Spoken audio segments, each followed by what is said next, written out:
Hello, this is Jason P. Wilson Zero in X-Force, and this is my Marvel, DC, and Independent Comic poll list for the week of January 25th, 2012, and today's the 31st. It is a Tuesday. And first up here for my comics is my DC. Now, this was a pretty light week last week, being a not really thick stack for comics, so I'm able to put all my comics into one posting. And the two DCs that I picked up, it might be a small number of DCs, but these were really, really fantastic comics. I'm going to go ahead and start with Aquaman number 5. I really enjoyed the last story arc. I thought it was a really good start for Aquaman. And so I was really excited to see where it was going to go from here. Now you had this kind of interesting moment where Aquaman gets dropped in the middle of a desert, which is, kind of an interesting thing because obviously he needs water and he's in the middle of the desert. So that was pretty cool. But what was really nice about this comic is it became a character study. Now, character studies can go either way. They can be very boring and drawn out, or they can be very interesting and intriguing and really give you an insight to the character. This did everything right. It started off kind of maybe offbeat with the whole water sand thing, but the more it gets into it, the more it does connect to the overall story arc that Johns is doing here, and really focuses on who Aquaman is, who his character is, who he is, what kind of a person he is. So all of that really worked for me, and I really thought this was a very strong issue. Also, if you hadn't read the first story of Aquaman, this is kind of a nice, time to jump on, because even though you did miss an important story arc being the first one, still you could pick this up, kind of get a feel for Aquaman, what kind of character he is, to really get you invested in the upcoming comics. So I thought John's, actually the whole team, did a really good job with Aquaman number 5. And next here is Justice League number 5. And I have to say this. The best Justice League ever. Look, I've been excited like most people. It's obviously the best-selling comic every month. This is like number 1 for the best-selling comic of all comic companies.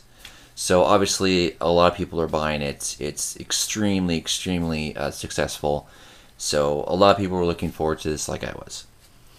But it wasn't till this point, number 5, that I actually got the comic that I've really been anticipating and wanting. This is cover-to-cover action. Now, I have to say this. If this is the first issue you pick up, you'll be blown away by the action, but you won't have the investment that you would have if you read the first 4 issues.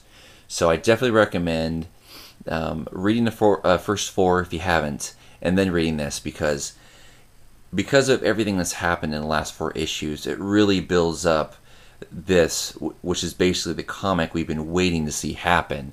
We have Justice League versus Darkseid, full-blown, no hold back, super action, cover to cover. This is definitely what I've been wanting to read.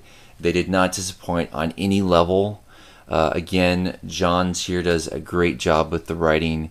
Lee does fantastic with the artwork, and Williams blows me away with his inks. This is definitely the best Justice League to come out up to date, and I cannot wait for number 6. In fact, when this ended, I just wanted to somehow get a future copy of number 6 and read it. It was that good. Awesome action, fantastic artwork, the best Justice League, period. Love this comic. It was great. Now, next up here are my independents. Now, that was all I had for DC. But I thought I'd do my independents and then Marvel after that. So, go ahead and start with Dynamite's Lord of the Jungle. This is basically a telling of, obviously, Tarzan, but it's really it's based on the novel Lord of Grayskull. So this is also the first time, I believe, and definitely the first I've ever read, that's really a mature, no uncensored version of the book to a comic form. And with that, you really get what is looking like it's going to be a really special story. I've always liked the Tarzan story, mainly the mature version, the one that's based on the book. And hearing that they were going to do that, I was excited. And I picked it up, and it was only $1 issue, so I picked up every cover. I thought they did a great job with all the covers. I'm showing this one because this is one of my favorite covers, but all the covers are great. And right away, I liked the artwork.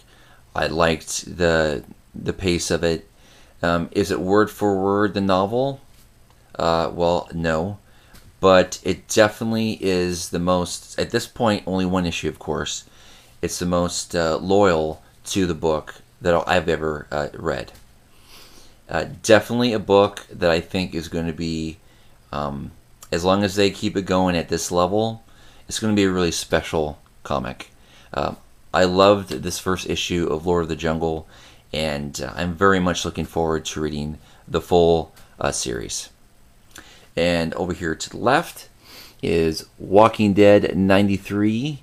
This is a big issue. This is The Larger World Part 1. Now, I got mostly caught up with the volumes. I am not 100% caught up, though.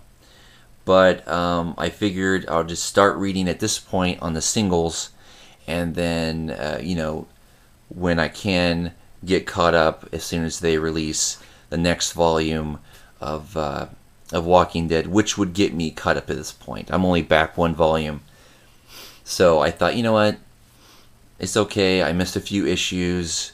I'll just read those when I pick up the Walking Dead latest volume. I think it releases here real soon. So I did, with that, there's definitely a lot that I missed. But I thought this was a great time to start reading singles because this is, I guess, a pivotal point in the story for The Walking Dead. They really are now seeing the larger world and being a part of it. At this point, it's been very party-focused, and this is definitely a crossroads for the series. So even though I missed a few issues, I was able to jump on fairly easily. And I thought this was a really strong issue. I like the characters they have right now. Again, I was a few things I was missing, but I definitely like what they're doing. It definitely feels like a fresh take on Walking Dead. I didn't say too much more about that, mainly because at this point, if you haven't been reading Walking Dead, I can't really explain too much of it. I definitely would recommend going and reading from the very beginning. But still, a new direction, and I like what I read. All right, next up here are my Marvels, and I'm going to go ahead and start with 49.1 of Deadpool. And this is, of course, 49.1 Deadpool the musical.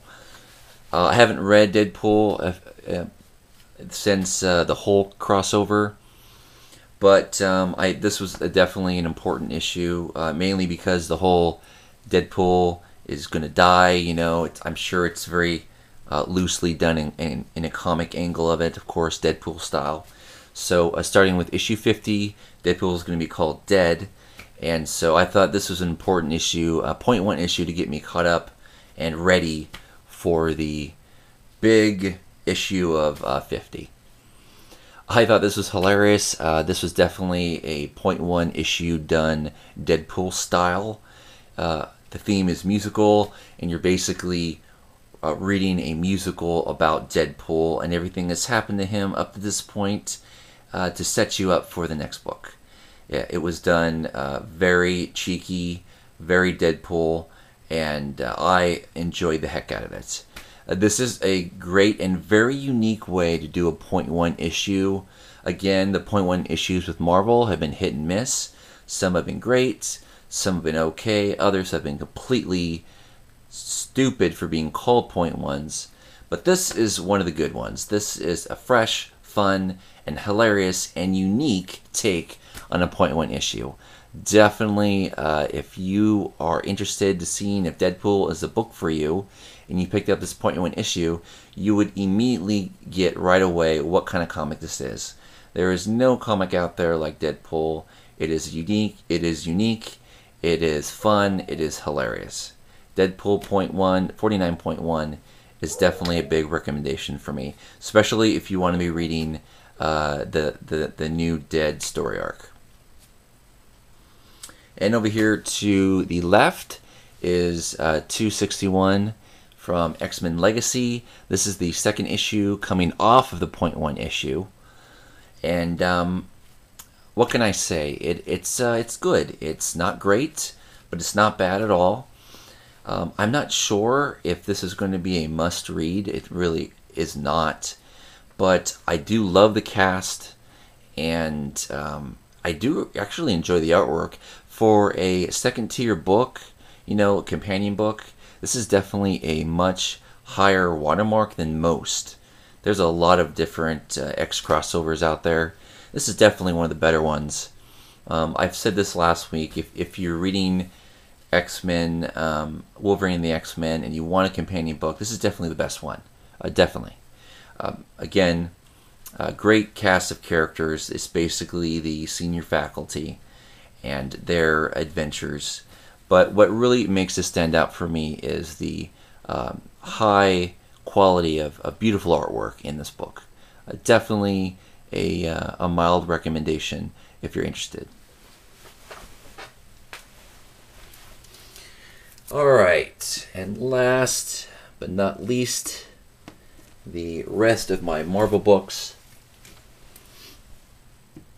And first of all, I picked up a Spider-Man book that came out earlier. In fact, tomorrow, the second part of this two-parter comes out.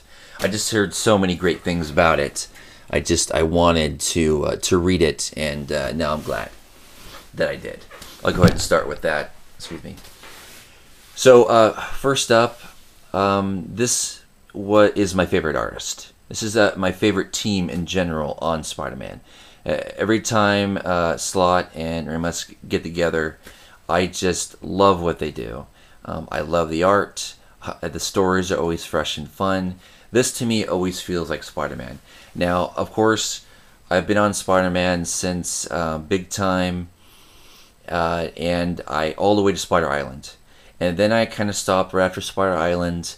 My favorite team was leaving, and actually I heard that next story arc was very good.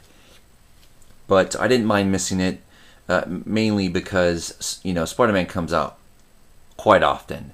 So when I knew my favorite team was coming back, I definitely knew I wanted to pick it up. Also, out of all the Marvel books, it's probably the easiest book to pick up if you don't have it in your saver. Most of the time, when there's a real big, heavy, event book like Spider Island, then it's definitely important to have it in your saver. But when you're just having regular issues, not so much. There's usually plenty in my comic store, and probably most. Still, this is a two-part issue with Slott and Remus, and this did not disappoint. 678 was what I would call Spider-Man Goes to Twilight Zone. It was a very much Twilight Zone inspired story arc. And it's already been out here for a week, so I won't get into the story arc. I'm sure you probably already know it. But it's really cool. Just real quick, basically he finds out, that Spider-Man finds out that New York City is going to be destroyed. He sees it, and now he has to prevent it. It's a really fun book. I haven't read a Spider-Man book quite Twilight, Zone type story arc before this flavor, so I'm really enjoying it. It's only a two-parter. I'm really excited that the second issue comes out tomorrow, but I'm a little sad too. I would have liked this maybe to be stretched out a few issues, but for what it is, it's great. And lastly here, Captain America and Bucky 626.